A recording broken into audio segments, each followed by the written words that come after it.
Hello, welcome to another episode of AHEPA Talk.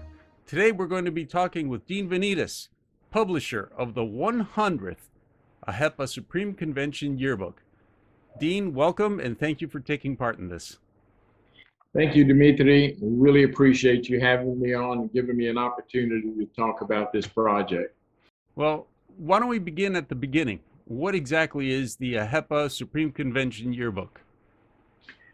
Well, it's basically a documentary showing where we've been, what we've accomplished as an organization, and a little bit about where we hope to go. But more importantly, it even shows the progression of Greek Americans that have come to America and the role AHEPA played in helping them assimilate into American society.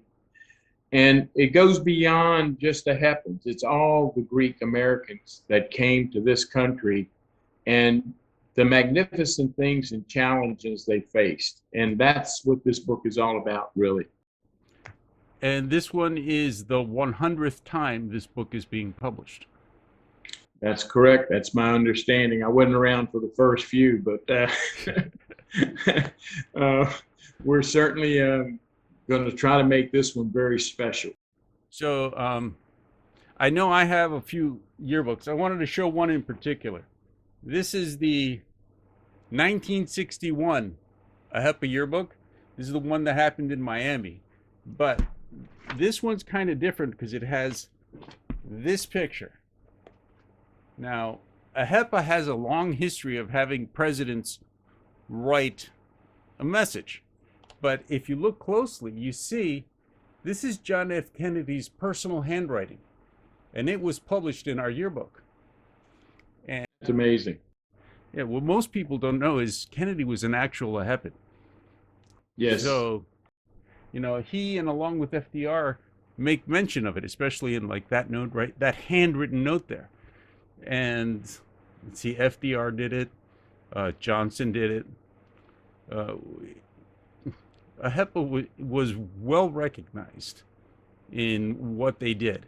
And in my survey of the AHEPA yearbooks, I was quite surprised. I mean, you could know more than anyone else, but even past Supreme Presidents, the leader of the organization, would always take out a page and write their own personal notes about the AHEPA and where it was going and where they hoped to see it go. So, I mean, do you know how many living Supreme Presidents we have now? I have no idea right now, but it should be quite a few. So, the other thing that surprised me in my survey of the yearbooks was how many people put their family businesses, their whole family histories in the books. And yeah, it is what you just said, a true marker year to year of the progression of the Hellenic community. So that's really what we're hoping to see in this album is the presentation of families, but also the heritage, commemorating.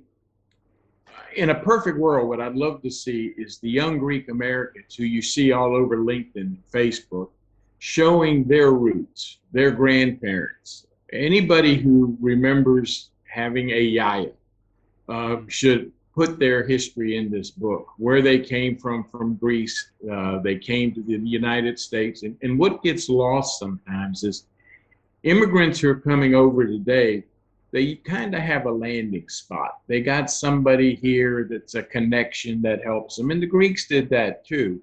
But those initial Greeks that came, they were really kind of on their own. They'd get off that boat and there they were in New York City, and Katie barred the doors. And they would network a little bit, but many of them couldn't speak the language at all. I know my yaya used to tell a story that they sent her to the store to buy eggs, and she couldn't speak a word of English. So to get the eggs, she had to act like she was a chicken to get the message across, what she was looking for. And she came over as a young girl. She was like 13. But of course, when I met her, she could read, write, and do everything, and was pretty educated. So these are the challenges they faced, but yet, despite all that, that first generation in the 1900s produced more college graduates in their children than any other nationality per capita. I think that says a lot about the industry of the Greek people, their determination, and how they came here and carved out a life. And that's a story to be told. And every one of us are a product of that. And, I have a friend of mine in India. I was talking to him the other day on the phone, and we were talking about this. And I said, well, the Indians, I see them here, and it reminds me of what the Greeks went through, because they'll be having dry cleaners or whatever, and they're working night and day in there, and they're building a business and building a life. And they're sending their kids to college, and they're smart, bright people. And he said, yes. He said, that's true. He says, but, as we assimilate into America, we lose a lot. I says, well, that's what's happening to us, too. I said, I am, my parents were born here in America. Their parents came over as very young people. And, I speak a little Greek. I butcher it. I try. I wish I'd known more, but I don't. My son knows less. He knows a lot of the bad words, but I don't know that his children will speak Greek. And that's kind of sad. Well, and we need to preserve that. And we need to know where we came from and who we are. So that's what I'm hoping we'll do. Yeah. Well, so if somebody wants to put their family history in this book, what is involved? I mean, obviously we're looking more for something than the best wishes for a beautiful convention signed Pappas family, Smith family, whatever. So, I mean, can they make a full essay? Can they put family, more than one little family picture? Could a family Absolutely. And that's what we would encourage. So they could buy 2 pages and do a full spread if they wanted to. Absolutely.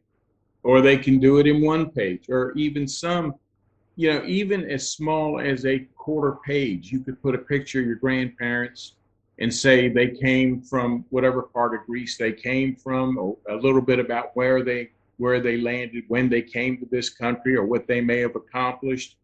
And of course, in a full page, you can absolutely do a lot more. In the book, we have a sample of it, and I was hesitant to show it, but my son, I'm proud of the fact that he's a 5th generation AHEPA.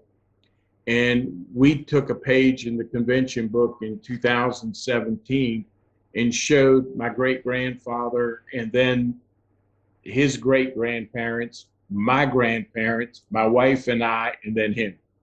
And I thought it was pretty cool to do something like that. So this would be the picture that you're talking about. Up on the screen, we have the picture of the 5th generation, the ad book sample that you just told. Yeah. So, yeah.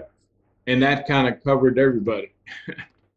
No, that's great. I mean, that's wonderful.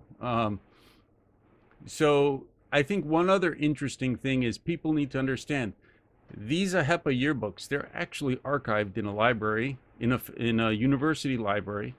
It's part, not only in the headquarters archive in Washington, D.C., but there's a university that archives all the AHEPA books. And this one will also go there. Well, this one, we're going to try to do a couple things with. I already know that it will, like I guess many of the others, but I know for sure this one will be in the Library of Congress. But we're encouraging the AHEPA chapters. Everybody that buys an ad, I don't care what size ad it is in this book that tells their story, we're going to send them a free book. They'll get a book. I can see other families that have 3 or 4 children and they're doing their family history. They may end up buying 3 or 4 books because they're going to want every one of their children to have a copy. But beyond that, the chapters that participate, we want to send them 2 books just for putting their chapter in this book and telling that chapter story. But with 2 books, we're hoping they'll take one of those books and give it to their local library. I think some of the bigger chapters may buy multiple books and put them in multiple libraries. I think that's a big deal. I think we've got to record our history and what we've done. I think they should also include their historical societies, because many cities, many counties have historical societies, and they archive as much as they can, and they struggle. And many AHEPA chapters grew the communities. They were the unspoken backbone. You know, they were the local diner where the politicians always had to go. They are, Absolutely. you know, the routine. They, Yep. The power base. when the politicians needed a network, they had the Greek network, especially in places like Chicago or New York or Los Angeles back in the day. You know, they, you went out and you pressed the flesh and you made contact with as many people as possible. And if you were good to the Greeks were good to you. And you know, it's funny you talk about that. In my hometown, Hopewell, Virginia is not what I would call an oasis, but it's a little town in Virginia located on the James River. And DuPont had a plant there, and they brought many Greeks over. My understanding was about 100,000 Greeks came through that little town and worked at DuPont, and they actually had a school there to teach them English. There were many, many Greeks in that town. In the town, it was kind of a rough little town in those days, and it burned to the ground, and everybody was kind of panicked. And there was a bank, and many of the Greeks had money in their bank and in that bank, and the Greeks did not remove the money from the bank when there was everybody else wanted their money out. The Greek people as a group said, no, we are leaving it there so the city could rebuild. That actually happened twice in the city of Hopewell. So when our church, which was the first Greek Orthodox church in Virginia, and I believe it was put there in 2017, we did an anniversary album in 2002 for our 85th anniversary. And the story is in there how the community appreciated what the Greek people had done.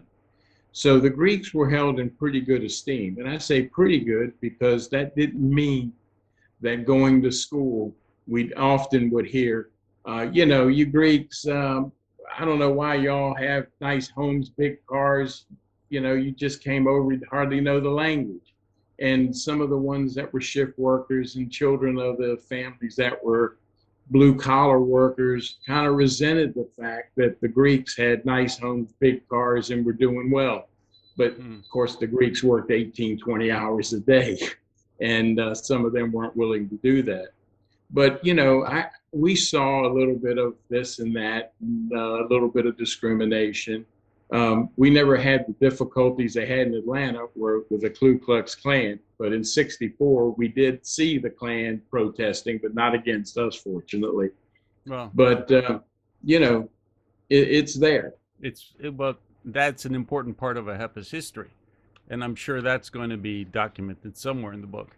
Yes, it But will. but the interesting thing is this is actually going to be a two-part book, isn't it? Because we're going to wait for it, Disney World. Yes. We're going to be going there. So this book that we're talking about, it's going to be looking back on what's happened over these last 100 years. But there's going to be a second publication of what happens at this centennial convention. So tell us about that book. Well, the album is we're going to document everything at this convention. And we'll have a separate section devoted to the delegates. We intend to have a picture of every delegate in the book. We want to document the things that AHEPA is doing today. So it's going to be not only a look back, but the celebration at Disney is supposed to be pretty special. I know Disney wanted us there very bad. They're going all out for us. They did the last time we were there, but this is going to be even bigger. And we want to show that, and we want to show Greeks being Greeks, and you know, just having a good time. And we do know how to party pretty well. I remember So we're Montreal. hoping we'll capture that. Yes. For those who don't know, at the Supreme Banquet, the grand banquet at the end of the Supreme Convention, it's usually a very staid black tie banquet type affair, and somebody started playing music, and all of a sudden dancing broke out. And the only way people were calmed down was the chairman of the board got up and promised not to give his speech if everybody would calm down. And so, and so the transaction was completed and everyone sat down. And the first person to speak was the Montreal Minister of Culture. She got up and she said, "You Greeks know how to party. Please invite me to your next convention." And so a tradition was born. But we've had that, and we've gone from city to different places. We've gone to Houston, Seattle, Washington D.C. I can't think, Miami, obviously. We've been to Orlando. I know we're going to some other interesting places, but it's not always the convention city. What always has amazed me about Supreme conventions is the people you meet there, and you make friendships in a day that last a lifetime. I mean, it's amazing. And then you won't see them until the following year, and it's like you weren't apart. Well, I'll tell you another thing that's interesting about that as you bring it up. When I was in the Sons of Pericles, there was a Supreme Governor out of New York, and I hadn't seen him. I don't even have any idea how many years. It had to be at least 40. And we were at that convention, and it just so happened that one of us, I don't remember which one of us got up to speak first, but the other one recognized and just stopped in the middle, and we hugged each other. And I hadn't seen him or spoken to him since that time. And, you know, we reminisced about, we actually remembered things we had done together back as sons. And that's the beauty of it. The relationships we made that I did, even coming to the first convention I attended was that one you showed the book of in Miami. And at that one, I was 14. And I made relationships at that convention that I have today. And it's really amazing. Yeah, it really is. And I'm hoping that we can document some of those things. We're going to have camera crews wandering around the convention, and we can grab images from that. But the important thing is to get your message in. It's not uncommon in some of these, you know, that's the Miami one. Here's San Francisco, the 29th convention. Wow. So I have one, the 1925, but that one I keep under glass because it's extremely fragile. But people would go out of their way to write these great philosophical letters in the convention albums. And I think that's important. If you've got something to say and you want to say it for the ages, for those people, those AHEPAs, those daughters, those sons that you want to talk to 100 years from now that you're never going to know, and share a word of advice, this is the album to do it. I mean, there's a couple of books that people always look to. The first yearbook, and then the milestone yearbooks. The 50th anniversary, the 75th. This is the 100th. Not a lot of organizations make it to 100. There's a lot of fraternities out there. I know personally, they have maybe 5,000 members nationwide. We've got more than that globally. We're in multiple countries. And the advantage AHEPA has today that our forebears didn't have, we can just reach out electronically. Communication is like that. It's true. You know, I was talking to Brussels yesterday. You know, little stuff, but you know, we can talk. And let's not forget our brethren and sisters in Australia. They may be cousins, but they're still part of the family. So just talk.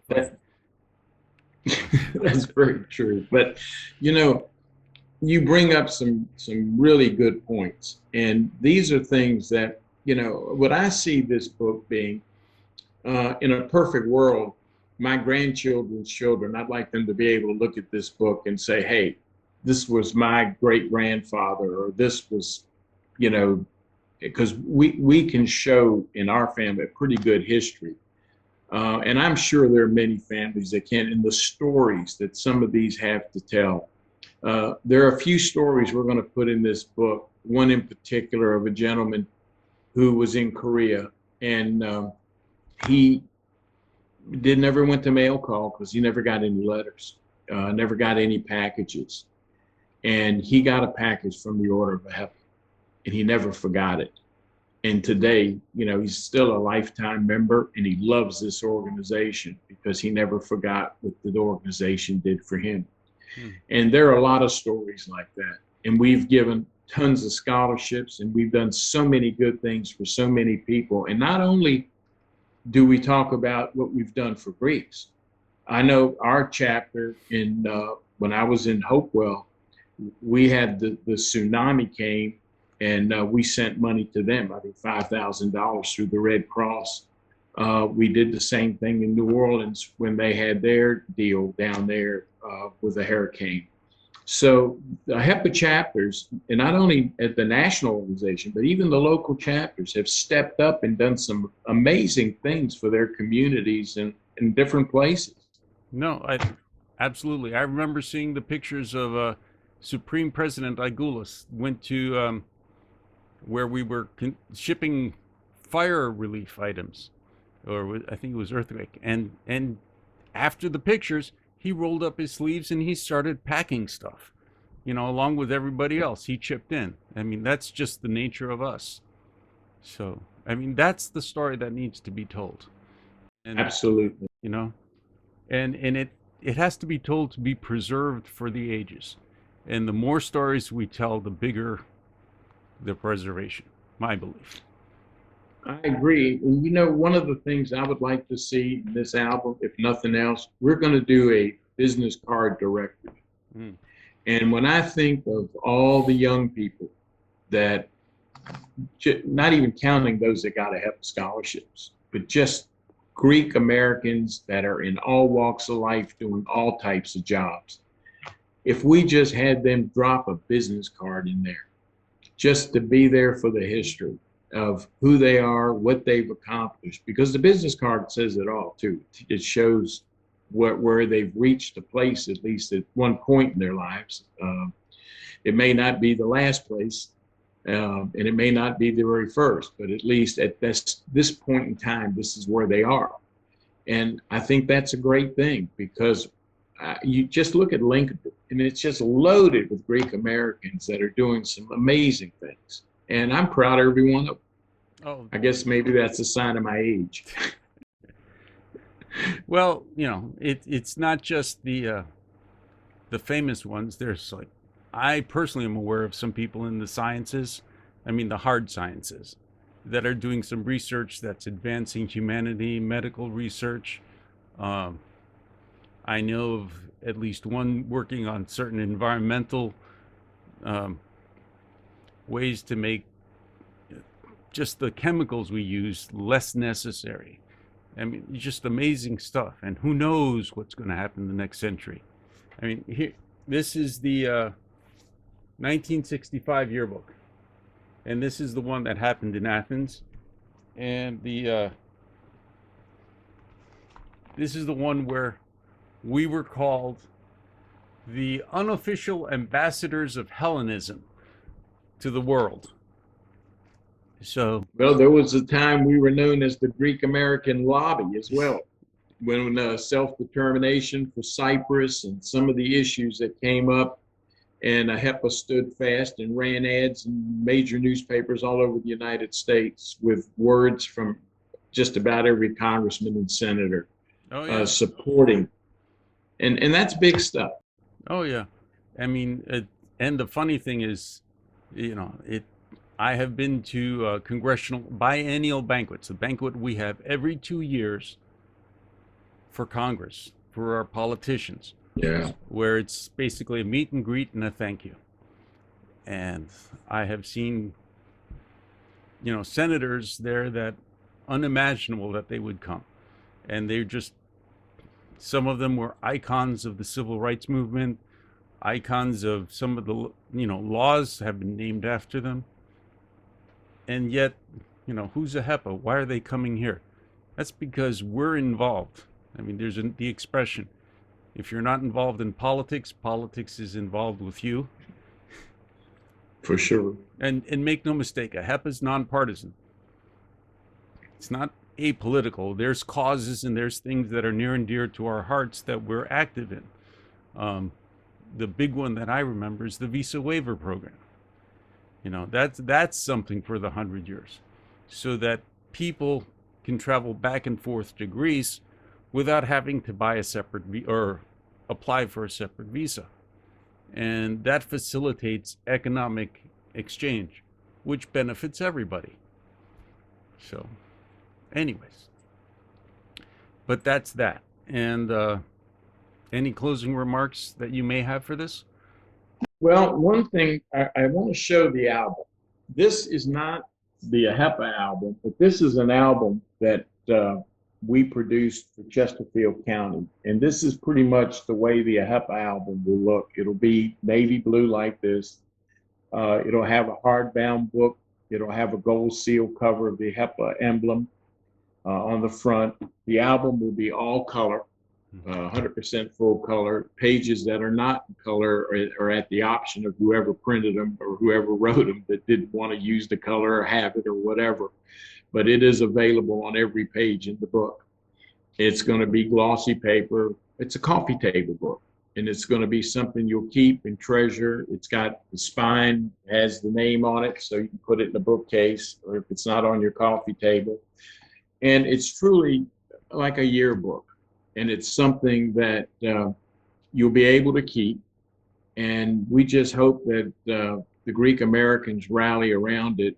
Obviously, we expect the AHEPAns to support it, but we are looking for all Greek Americans to participate and let it be not only a statement of AHEPA, but a statement of what we have been able to accomplish in basically 100 years in this country, and actually maybe a little more. Yeah, and that is perfectly said, and I'm hoping people will tell their story. I mean, the story of AHEPA is the story of its members. It's not just a few people, it's everybody. I mean, that was the whole point of this, that everyone can get lifted up.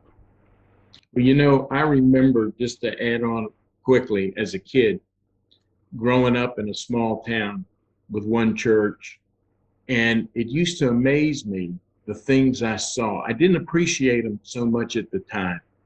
But I remember we had one gentleman, and there were times when I was an altar boy, so we'd pass the trays. And, this is in the 50s, and $100 bills weren't floating around everywhere in the 50s. And we had one gentleman who would come to church, and he'd only come once a year. But when that tray went by, he'd drop that $100 bill in there. And the first time I saw it, I thought my eyes were going to pop out. I don't know that I'd ever seen one before. And, but the guy would walk around town. He was basically a miser. He did not look like he had money. Most people thought he was just a guy that was collecting bottles and tin foil. But this guy owned half the town. Later, we came to realize that he had about 60 houses he owned and was renting them out, educated his sons and his family. And it's an amazing story.